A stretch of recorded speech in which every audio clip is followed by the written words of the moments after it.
po natin. So, nag-trip pa rin mga master, oh. Mga master, gumagamit rin ba kayo ng easy breaker sa inyong solar setup? Ayan, papakita ko sa inyo ngayon mga master. Subukan natin kung magti-trip ba itong easy breaker na ginamit sa aking solar setup. Ayan, kasi hindi pa ako nakabili ng DC breaker. Ayan, connected na ito mga master sa doon sa battery. Ayan. Tester din natin para makita natin kung ilan ang voltahe na lumabas.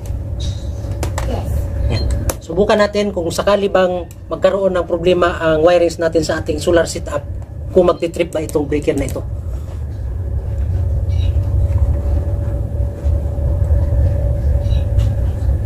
Ayan, 12.5 ang lumabas na voltahe dito mga master. Ayan, pagdikitin natin ito para makita natin at malaman kung magti-trip ba siya. Ayan, hindi siya nag-trip mga master. Pero may DC breaker ako talaga dito mga master. Kakarating lang. Yan. Susubukan natin ngayon kung magti-trip din ba siya. Yan, lipat lang natin to dito mga master. Sa kabilang breaker. Yan, fast forward natin to dito.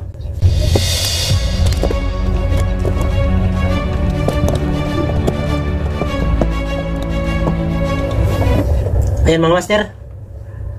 Halos magkapareho sila ng itsura. Pero kung sa aktual nyo ito makikita, yan, hindi kasi malabo. Yan.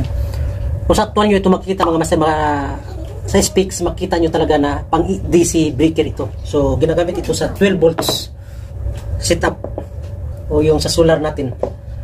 Yan. Ito natin mga master. Testera natin uli kung ilan ang voltahe na lumabas. Ayan. Yan yung tester para makita nyo. So, 12.5. Ayan. Nakauna mga master. Pagdikitin natin para makita natin kung talagang magti-trip ba siya. Ayan mga master, nag-trip siya mga master, oh. Ayan. Wait, tumunog na itong ano ko. Ayan. Ulitin natin mga master. Ayan, nag-trip siya mga master. Ngayon, subukan natin kung pwede ba siya sa reverse. Yung input na nito, ilagay natin dito. Ayan. Fast forward natin ulit mga master para madali.